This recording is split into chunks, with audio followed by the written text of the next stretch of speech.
What's good, everybody? It's your boy Libra Guy. Today this is just going to be a quick video on how to actually run the L and T walls. You'll see most of them in these maps. They'll just look differently, obviously they try to make it look realistic as possible. But first off, check out the drip, the cat drip by Nia. Listen, when I give me a cat, when I give me a cat, I'm gonna name her Nia, because it just fits right. Like she looked like a stray, and I could just imagine taking like a cat. I'm not even gonna get into it. But anyway, if you are new to the channel, please like, share, subscribe, and comment if you're new, and let's get right into the video. So this is what you call the T structure. It's an L wall and then a T wall. That's what's called an L and T. And as you see, there's no pallets to camp here, right? So you have to really understand how to do this. So you always want to force the killer to chase you in a certain direction where you're comfortable being able to see them. You always want to make sure you are looking behind you as you're running, because let's say the trapper is chasing me, I can see his red stain. It'll let me know if I should continue going up, or let's say he goes the other direction, I can go right back to where the window is. And then let's say I go back to where the window is, I can make it to this L wall. This is the shapely L structure, right? And then let's say I'm still looking behind me, assuming I'm still looking behind me, I can either go this way. If he cuts me off trying to catch me through the window, I can go this way, or I can just go through the window and make it to this wall structure right here, right? Let's say he tried to cut me off, I can go back, fastball usually over that, try to spin around if he catch me off guard, and then I can make it back to the T structure. You always want to make sure you are paying attention and look behind you. You have to look behind you in these chases, okay? So I'm gonna get into some structured gameplay real quick to show. Now this was the live gameplay, okay? So what I was recording was actually real, right?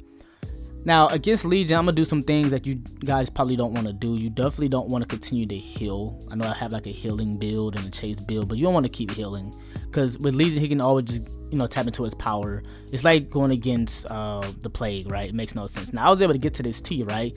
And he hits it. Now he leaves me many times, but as you can see, I know he can only go a certain way in chase once I get to this wall, right? So now I'm on the L, right? Now I don't take the obvious route, because I knew he'd probably be expecting me going through the window. So I take the T, right? Now I'm looking at his stain, right? So he has to go this way or vault through the window. I knew he would continue to chase me through that. At least I got lucky.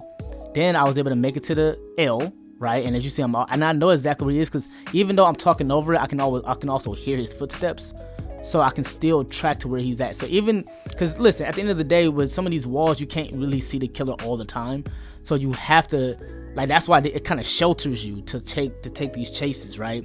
Because it kind of shelters you. Now I love not always making the obvious plays, because again, a lot of killers go against these survivors that don't pay attention. As you see, I'm looking behind me, right? Steady looking behind me, and he continues to leave. Okay, I'm on a T. As you can see, he's in this frenzy. It's cool to just let him hit you. Because just look how athletic he is. He clearly was fast. He was gonna get a hit. Don't try to throw a pallet if you have one. Just let a Legion hit you. It's not gonna down you when he's in this frenzy.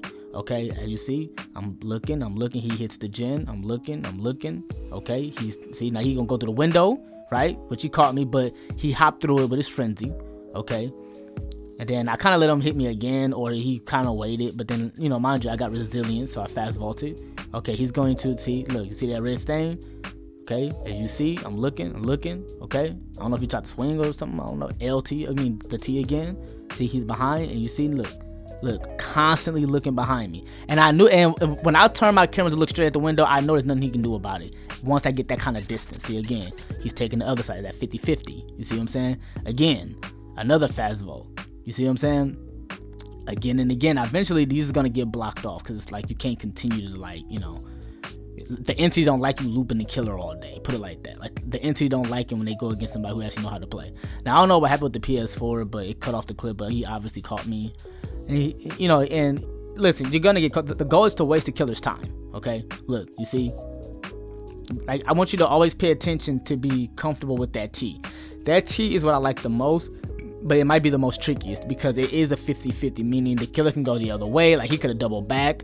Doubling back is when the killer turns around and go the opposite direction, try to cut you off in the chase, versus just the same exact way. Now he catch me on this one, unfortunately, but he got me. And then of course he ended up shaking his head, because I guess he ended up winning and he ended up hitting me on hook. But hey, hope you guys enjoyed the video. Have a blessed day out here. If you have any questions, let me know, and if nothing else, peace.